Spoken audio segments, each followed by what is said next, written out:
Ras, eto, pare, sa isang party, magbigay ng dahilan kung ba't ayaw mo makasayaw ang isang tao. Ayan. Maliban sa hindi ako nagbabar talaga eh, pero siguro yung higa, pagpangit.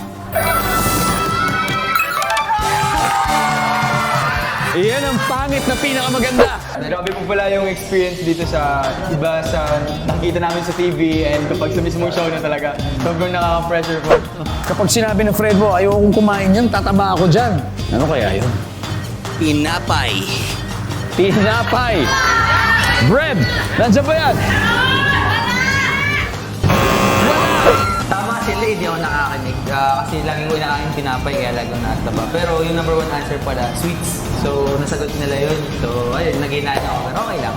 Alam ko, napa-facepalm sila. Sabi na, bro, mahal ka na bro. Ayun, nag-inayan din ako. Pag sinagot ko siya, unang pumasok sa utak ko, kailangan ko panindigan yung sinagot ko eh. Alam kong wala eh. Pero okay lang. Panoorin nyo ang Family Feud. Monday to Friday. Bago mag 24 oras. Dito lang sa GMA!